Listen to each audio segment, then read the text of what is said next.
Estão aí as eleições presidenciais. Pedro Tinoco faria...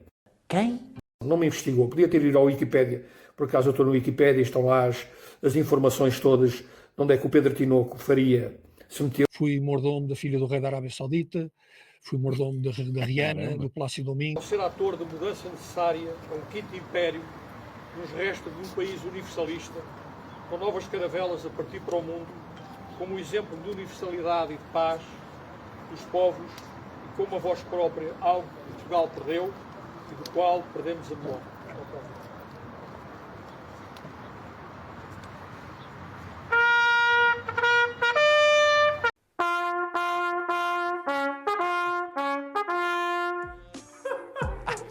Tantos políticos, tantas televisões, tantos comentadores, tantos cartomantes, tantas arruaças e distribuição de bandeirinhas.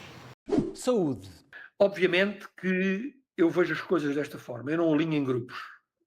Não alinho nem no grupo dos que são a favor das vacinas, nem alinho no grupo que são contra as vacinas. Eu fui militar, estive em muitos teatros de operações, fui muitas vezes vacinado e tinha que ser vacinado porque o risco de morte em determinados locais por doença é efetivo. Portanto, eu não sou maluquinho contra as vacinas. Agora, nem eu, nem os meus filhos, ao longo da pandemia toda, fomos vacinados. Se eu estivesse tão preocupado com as vacinas, teríamos sido vacinados. Não fomos vacinados, nem eu quis ser vacinado, nem nunca fiz nenhum teste. Provavelmente tive Covid, andei doente, fiz a minha vida normal, se calhar tive sorte. A minha sobrinha médica, jovem médica, no Hospital de Cascais, dizia-me: tio, seja vacinado, porque todos os dias morria gente, ela tinha acabado o curso e estava lá no covidário e morriam-lhe pessoas à frente, jovens, e ela estava assustada e dizia que devíamos ser vacinados. Agora, sobre as vacinas. O maior negócio do mundo é a dor. Quem não percebeu isto, obviamente que se calhar ainda não abriu os olhos. A dor. A dor vende. As guerras provocam dor. As farmacêuticas, os hospitais são negócios. Provocam dor. O problema é que perdeu-se um bocado o sentido de humanidade, de ajuda das pessoas, embora eu acho que nos hospitais o pessoal médico e o pessoal enfermeiro são pessoas excelentes. Eu não conheço a ideologia do senhor, mas já gosto dele. E digo isto com convicção, não há melhor pessoa para representar a nossa democracia do que o Eduardo. Se atualmente o senhor fosse Presidente da República, que atitude tomaria neste momento em relação à imigração? Fechar fronteiras. Se eu fosse Presidente da República, eu mandava parar o país. Ótimo. Eu, neste momento, se fosse Presidente da República, eu vinha à televisão e perguntava ao Governo que se tinha as garantias, eu queria as garantias de que as fronteiras estavam fechadas. Sim. E tinham que me garantir a mim, o Presidente da República devia ter feito normalmente. o Governo, o Presidente, devia falar com o Primeiro-Ministro e pedir-lhe as garantias que as fronteiras estavam fechadas. Se não estavam fechadas, fechá-las imediatamente. Se não as consegue fechar, é exonerado. O Presidente da República tem esse poder, teria que ter esse poder, ou pelo menos iria solicitar lançar um estado de emergência para fechar as fronteiras com as tropas. Com tropa. Mandar tropa para a fronteira.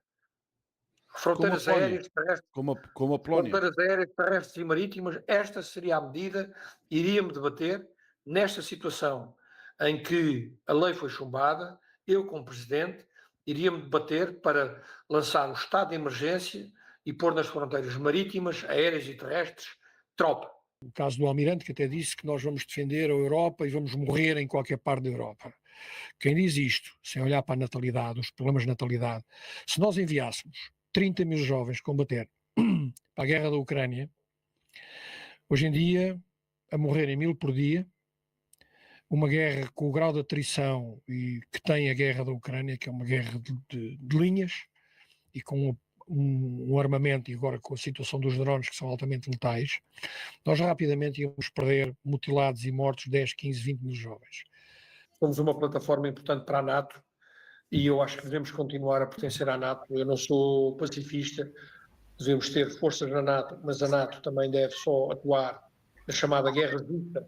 A guerra justa é uma guerra defensiva não é uma guerra ambiciosa, não é uma guerra por ambições económicas, como a NATO tem participado muitas vezes, ou ambições políticas. A guerra justa é a batalha de Aljubarrota, é a guerra justa onde nós defendemos a soberania e defendemos os valores ocidentais, e isso é a guerra justa. E, portanto, nós devemos participar na NATO por uma guerra justa, para participar em guerra justa, e não para guerras ficcionadas ou congeminadas e, portanto, o Marcelo é um idiota. E eu, como Presidente da República, digo-vos já que nunca irei reconhecer o Kosovo como um país. Porque o Kosovo é como Guimarães para Portugal. E fomos nós, mas nós somos os bons. E somos os bons, podemos fazer tudo. Portanto, eu acho que há aqui uma hipocrisia muito grande. E eu fui a este tema porque os sérvios, e na Guerra da Bósnia a mesma coisa, bombardeámos os sérvios e entregámos Sarajevo, que é a capital da Bósnia, aos muçulmanos da Jihad. Portanto, a capital do Islão, neste momento, no centro da Europa, foi entregue por nós. E pelos bombardeamentos americanos, e por as forças portuguesas e todas as forças da NATO que lá tiveram. E vejam bem, estes conflitos ultimamente são muito difíceis de explicar e é muito complexo. Eu estive no Afeganistão, estive no Kosovo, estive na Bósnia, vejo muita gente a falar de cor, sem saber nada, sem nunca terem disparado um tiro. Vivemos num país de demagogos, de comentadores. Como é que pretende, já não deixam os putos usar os telemóveis na escola, que eu acho bem. Como é que a inteligência artificial vai ser usada em termos equitativos? Porque é um convite a não pensar. A inteligência artificial leva-nos, no fundo, ao facilitismo, ao desleixo. Preciso de alguma coisa, vou perguntar aqui à inteligência artificial.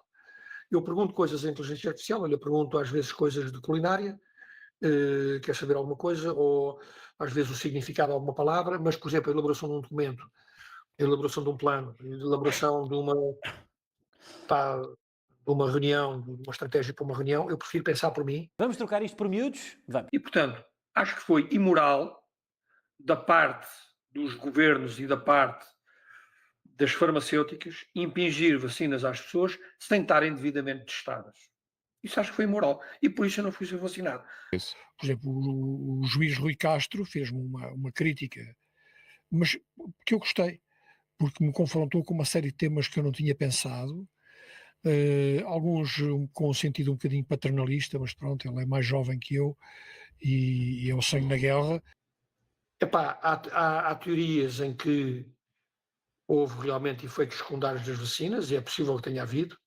Portanto, eu não critico nem uns nem outros. Estas pessoas que metem tudo em caixa. Coisa no YouTube que é o Portugal Desperta, uma coisa assim. O meu propósito aqui sempre foi despertar pessoas. Nada mais. Se é que eu posso fazer, outros estarão mais despertos do que eu. Mas eu queria prestar aqui a minha homenagem a pessoas com as quais eu hoje até discordo. Dr. Rui Castro, não é o caso, não discordo com ele. Às vezes somos divergentes, faz parte, e somos muitas vezes, mas no substancial somos convergentes e unânimes, que perdeu a sua carreira profissional e uma reforma milionária porque não abdicou do seu caráter, da sua verdade, da sua frontalidade, da sua palavra. E mais, outros que penso que é daqueles, portanto, negacionistas das vacinas. vou meter aqui no ecrã para todos lermos. Bom, e então o Sr. Tenente-Coronel Tinoco Faria, reparem, lembram-se o que é que o nosso almirante dizia? Salve seja uma vez mais, que não era da esquerda nem da direita, para ser eleito estava no centro, portanto ia buscar votos a todo lado. E o Sr. Tinoco Faria, nos tempos que estamos a viver, diz isto, que não votem em mim se começarem a explorar estas coisas é ele ser covideiro. É um favor que me fazem. Bom, da minha parte eu vou agradecer esse favor. Se pensam que esse é o único pecado que tenho, portanto ele aqui demonstra a sua mentalidade arrogante que com a sua suavidade vai demonstrando, esperem até ver o resto. A Constituição tem áreas em que proíbe a sua revisão. Como é que é possível? A Constituição pertence a quem? Não, por acaso é um juramento que eu alteraria, defender a Constituição da República com o sacrifício da própria vida, e nós não temos que defender um texto, nós temos que defender a soberania, as pessoas. Há uma coisa que me garante a Constituição, é o direito de eu tomar decisões sobre a minha vida. E se eu quiser ser vacinado, eu sou vacinado e ninguém tem nada a ver com isso. E se eu não quiser ser vacinado, não sou vacinado. Além do mais, há um direito na Constituição que é o direito à desobediência. E eu posso tomar a decisão de não desobedecer a uma medida que é imposta pelo governo, ou seja, por quem for. Portanto, eu tenho direito a desobedecer se isso está de acordo com a minha consciência. E, portanto, para esclarecer a situação... O país ruído está cheio de inteligentes, cheio de pessoas com imensas opiniões. Isto tem que ter um regime duro.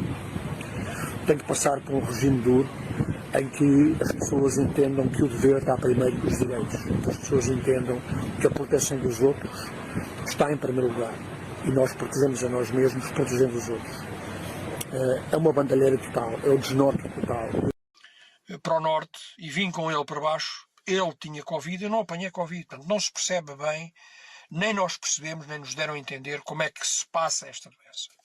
Agora, a questão aqui é a falta de coragem em relação a tomar realmente medidas que sejam medidas drásticas para acabar com a pandemia. Nós estamos muito mimados.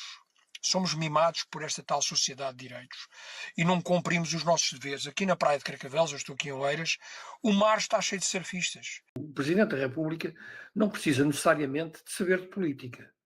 Precisa é de ser virtuoso, de ter virtudes. Uma é a coragem e outra é a parresia. A parresia tem a ver com o dizer o que eu quiser dizer, defendendo as pessoas, estando positivamente a marimbar para o que pensam de mim. Porque eu não sou importante. Eu não sou importante. As pessoas não são importantes. Eu não sei se respondi à sua pergunta, mas... Já ando a estudar há 1 ou 2 meses. Estou a estudar Ciência Política e Direito Constitucional. Legal. Porque sou obrigado a perceber o que é a Constituição da República. São ideias minhas. Se coincidem ou não com ideias de outro partido, não é um problema meu, nem é algo meu. Eu estou a estudar uma série de livros, desde os livros de ciência política, livros de filosofia, a Constituição da República anotada, direito constitucional. Estou agora, acabei de adjudicar um trabalho com o meu professor de direito constitucional sobre um projeto de revisão constitucional feito por mim e por ele, com as minhas ideias. Portanto, elegê-lo é esperar 5 anos para vir o resto.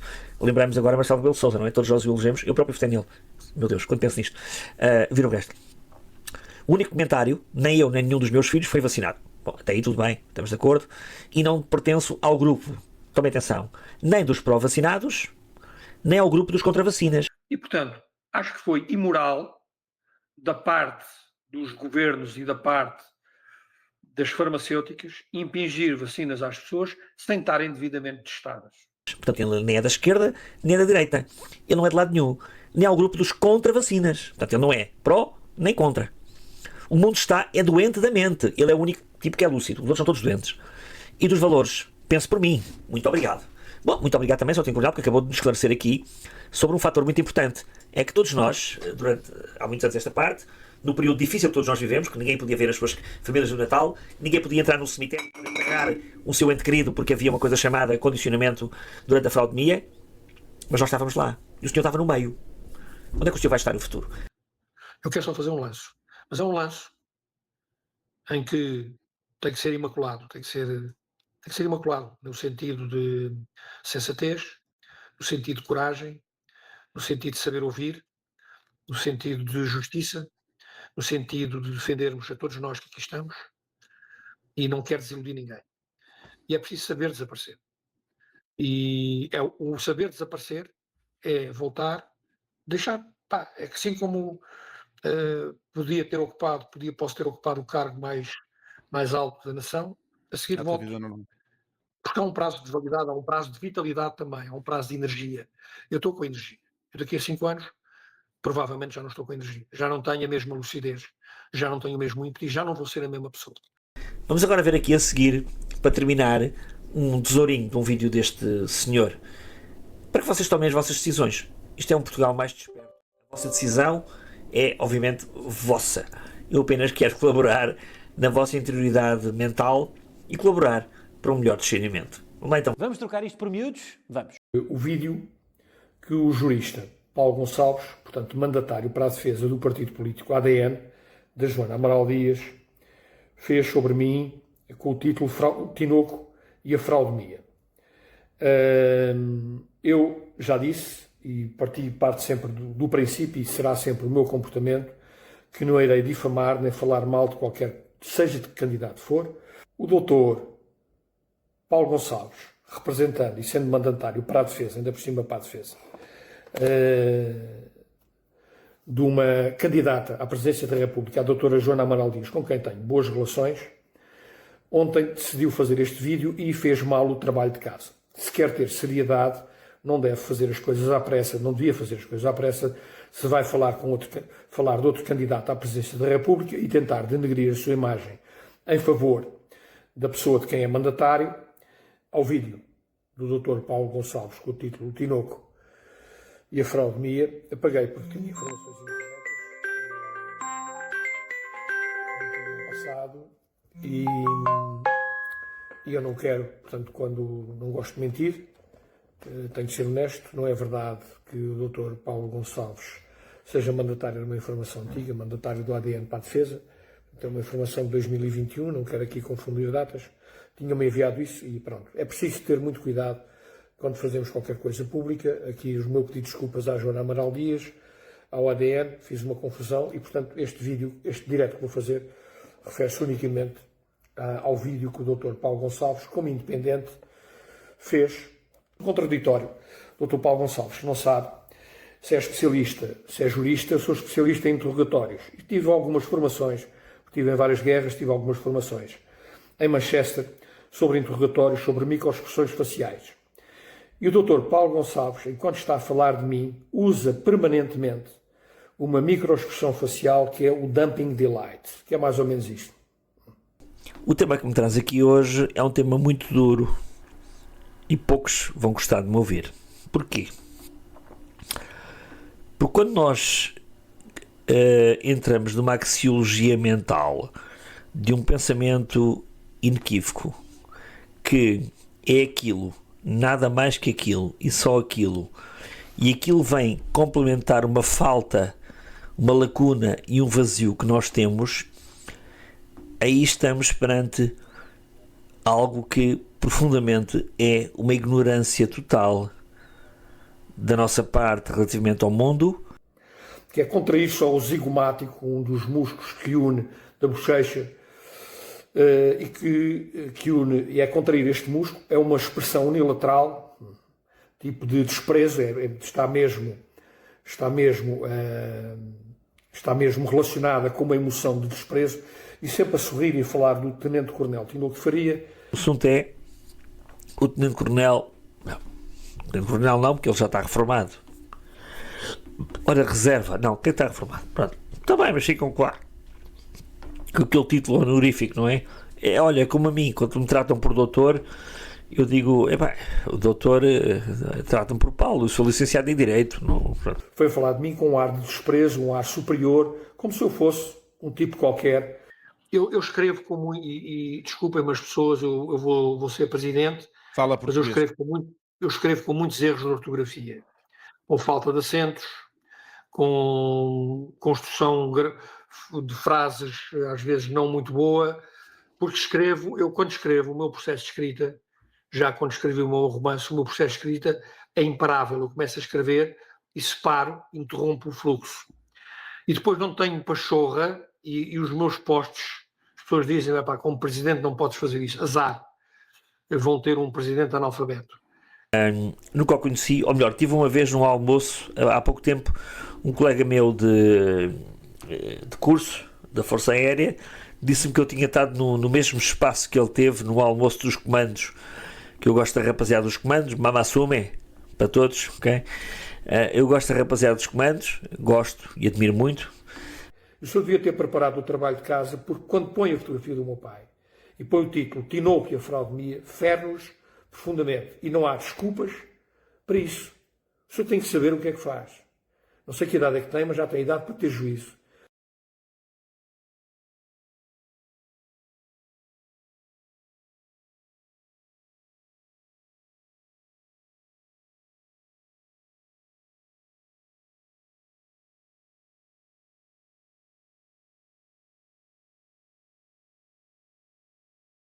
Não me investigou. Podia ter ido à Wikipédia Por acaso eu estou no Wikipédia e estão lá as informações todas de onde é que o Pedro Tinoco Faria se meteu. E eu nunca irei falar de si, Dr. Paulo Gonçalves, de uma forma menos respeitosa. Também tenho que me habituar um bocado a isso. Às vezes reajo de uma forma mais intempestiva, mas tenho que me habituar a isso, tenho que me habituar a encaixar. Mas quando mentem, descaradamente, como é o caso do Dr. Paulo Gonçalves, que é um mentiroso descarado, o Dr. Paul Ekman foi capa da revista da Times Magazine e a sua ciência é científico em termos de interrogatórios das microexpressões faciais. Então, o Dr. Paulo Gonçalves está sempre a falar de mim e da minha vida, fazendo o dumping delight, que é mais ou menos isto. Um sorriso lateral, o tal Tenente-Coronel Tinoco Faria, com sorrisos. Portanto, trata-me de uma forma pouco educada, fala de uma pessoa que não conhece de uma forma pouco educada e, no entanto, diz uma pessoa idónea, com berço, etc. Eu falo de si com esta cara, sem qualquer tipo de... Eu vou tentar manter a elevação, quero manter a elevação a todo custo e não quero falar da vida pessoal das pessoas, nem da vida social, nem dos seus interesses.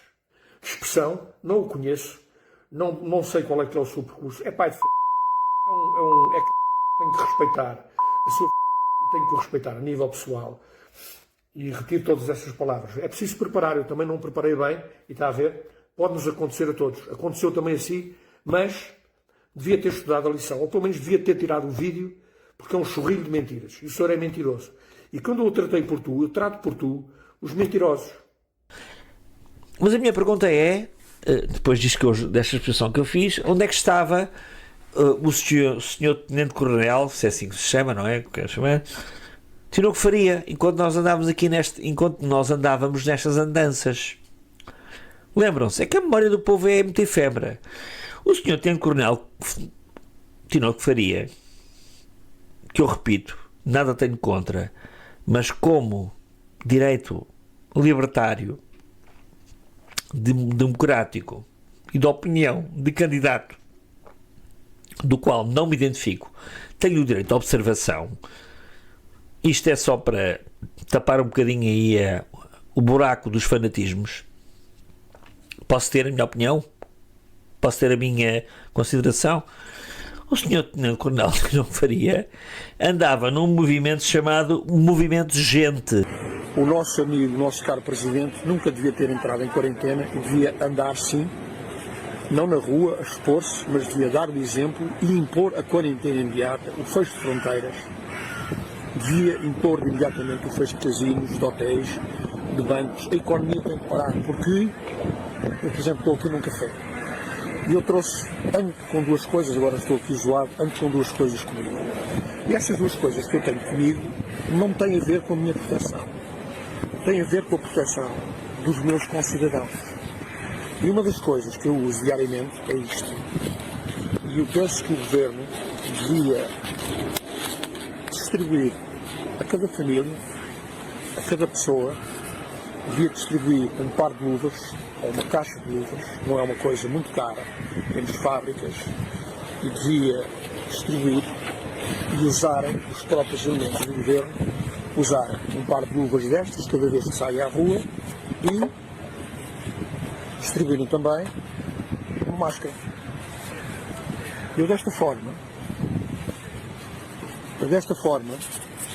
dando assim, não é questão de me estar a proteger, eu estou a evitar a contaminação. Se eu tenho vírus nas mãos, eu usando estas luvas, que são descartáveis, obviamente, mas posso mudar. Eu vou à rua, utilizo estas luvas, acabo de vir da rua, vou beber um café, uma coisa qualquer, e devo deitá-las fora. Tiro a luva e imediatamente deito-a fora. Vai para o lixo. Quando vamos aos cafés, os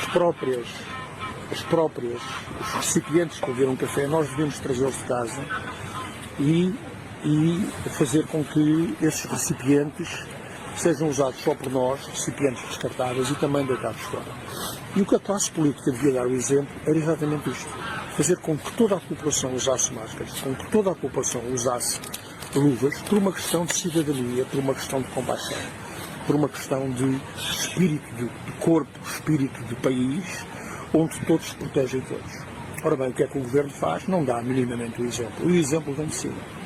Aquela Assembleia da República devia usar isto, o Presidente devia estar na rua, mas proteger-se e usar, e dar o exemplo aos portugueses para que todos usassem. sempre que fosse à rua, de forma a evitar a contaminação.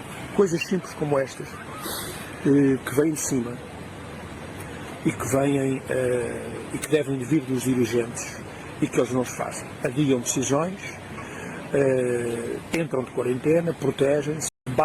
A base filosófica do movimento de gente parte do pressuposto. O país ruiu, e já andamos a dizer isto. O país ruiu e está cheio de inteligentes, cheio de pessoas com imensas opiniões. Isto tem que ter um regime duro. Tem que passar por um regime duro em que as pessoas entendam que o dever está primeiro que os direitos. Que as pessoas entendam que a proteção dos outros está em primeiro lugar. E nós protegemos a nós mesmos, protegendo os outros. É uma bandalheira total, é o desnorte total.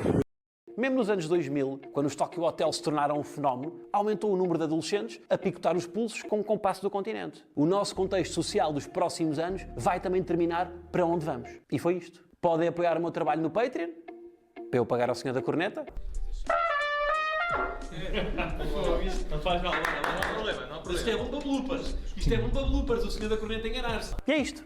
Se calhar agora acabamos com uma do Star Wars. Hã? Para justificar o cachê. Então, se calhar agora acabamos com uma do Star Wars. Para justificar o cachê.